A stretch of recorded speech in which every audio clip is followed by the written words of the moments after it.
Welcome back to the channel. Today we're unpacking one of the most fascinating stories in the market right now, Berkshire Hathaway's powerful outperformance in 2025. While the S&P 500 is having one of its roughest starts to the year in recent memory, down more than 14%, Berkshire Hathaway is heading in the opposite direction, up 8% year to date.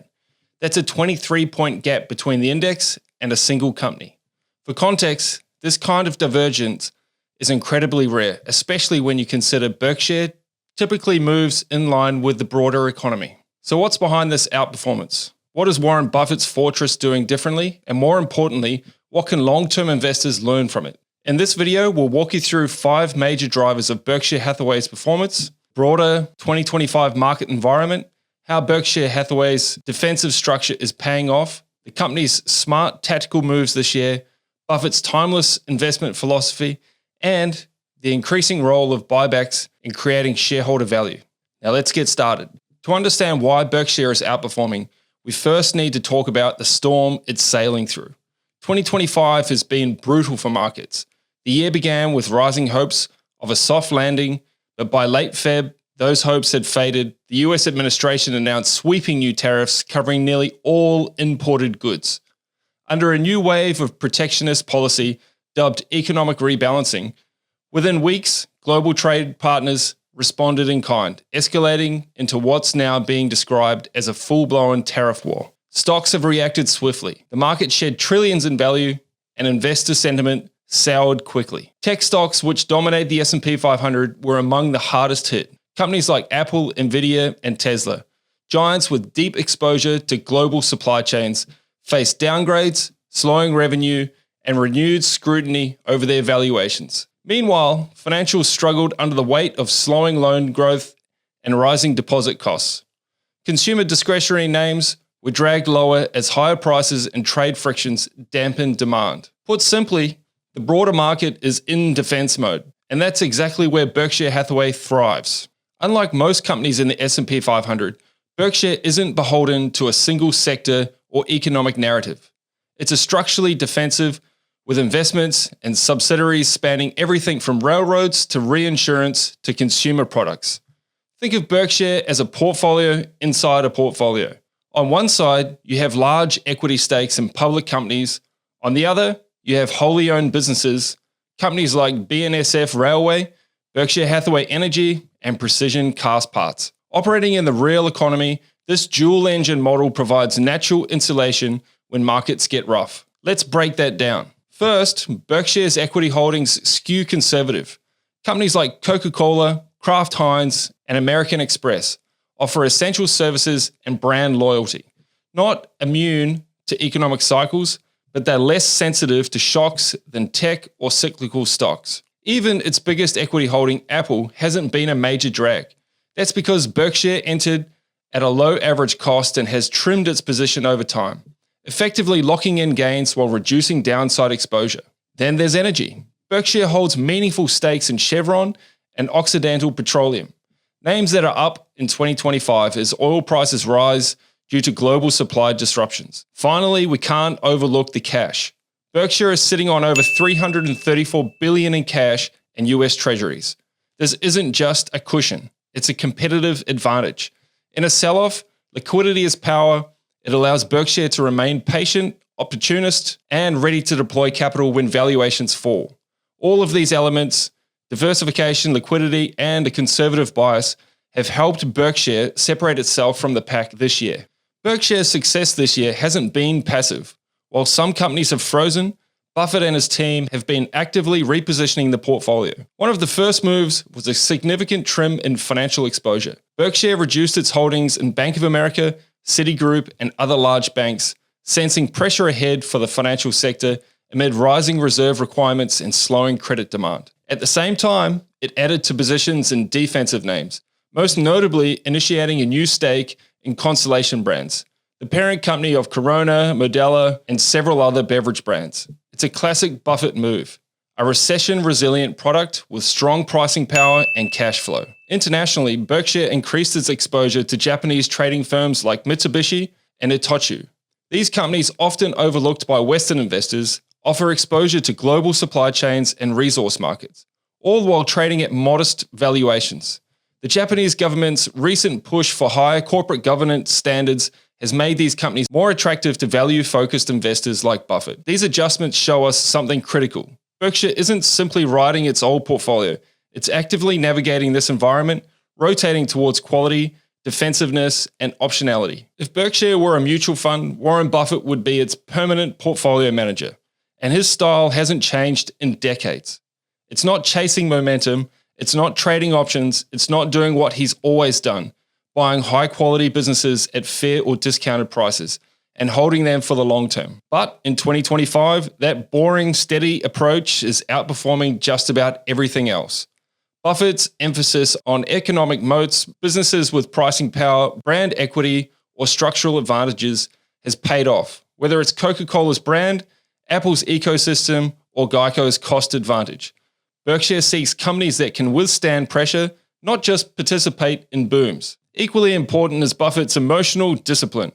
He doesn't panic in downturns, nor does he overextend in euphoric markets.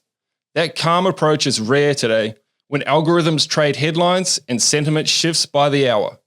In a market gripped by fear, Buffett's patience has once again become a competitive advantage. Now, let's not forget another major driver of Berkshire's performance this year: stock buybacks. Berkshire has repurchased billions of dollars of its own shares in recent years, and in 2025, it's ramped up that activity again. But here's what makes it different. Buffett only repurchases stock when he believes it's trading below intrinsic value. That discipline ensures buybacks are truly worthwhile. They don't just boost earnings per share, they increase every shareholder's slice of the pie. And in 2025, while many companies are cutting or halting their buyback programs to preserve cash, Berkshire is buying from a position of strength. Not debt needed, no panic, just strategic capital allocation.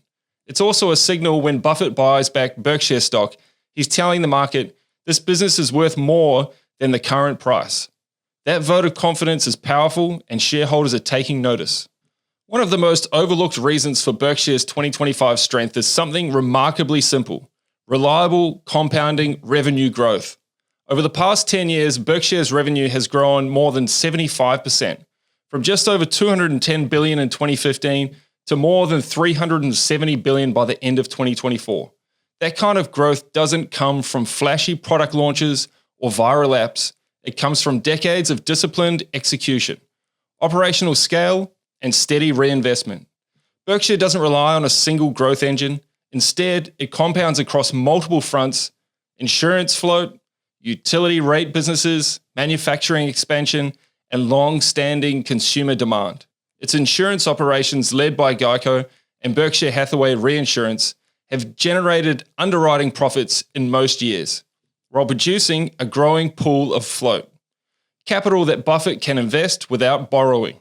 Its energy division has expanded aggressively into renewables. Berkshire Hathaway Energy is investing in wind, solar, and long-haul electronic transmission infrastructure, providing regulated, recession-resistant income for decades to come. Meanwhile, consumer businesses like Duracell, See's Candies provide sticky, brand-driven cash flow. And the railway business, BNSF, remains a vital artery of American logistics, generating billions annually in freight income. Even in years of economic strain, like 2020, or this year's trade war, Berkshire's revenue never collapses. That kind of baseline resilience, year after year, is why long-term investors stick with this company.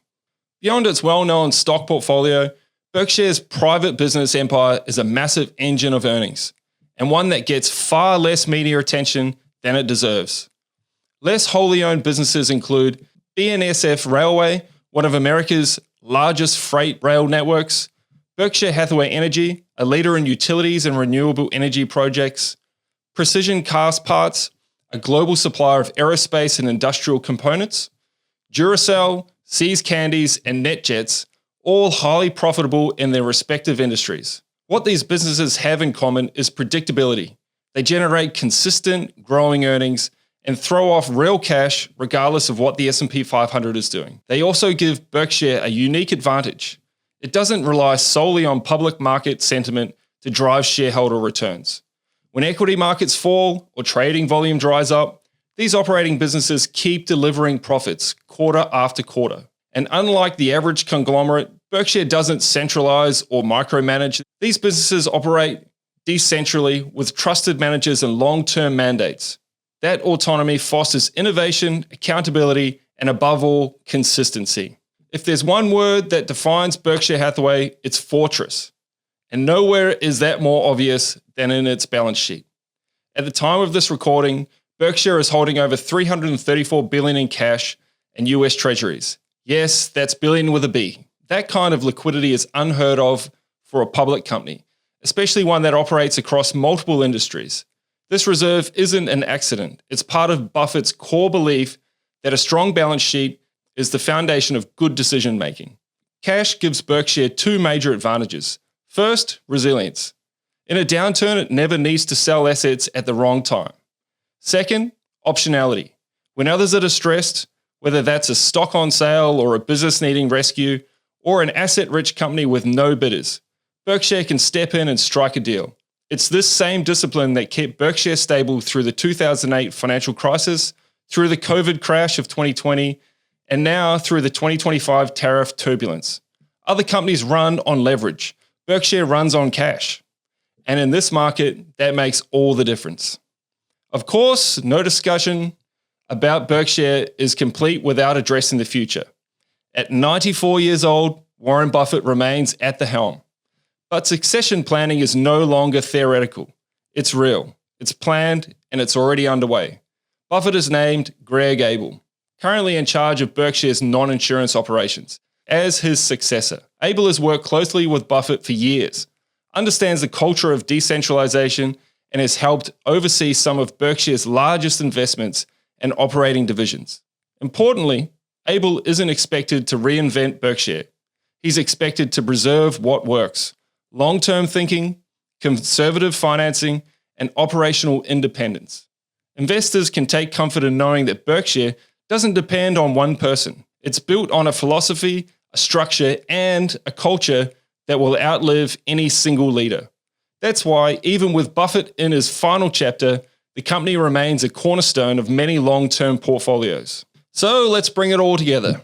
Why is Berkshire outperforming in 2025 while the broader market struggles? It's because Berkshire was built for moments like this. It's diversified across sectors and geographies. It holds real assets and cash-flowing businesses, not hype or momentum. It avoids leverage and embraces long-term thinking. It maintains the strongest balance sheet in corporate America, and it continues to operate under a value-first philosophy that's rarely seen in today's market. While many investors chase volatility, Buffett and his team have embraced patience, liquidity, and discipline.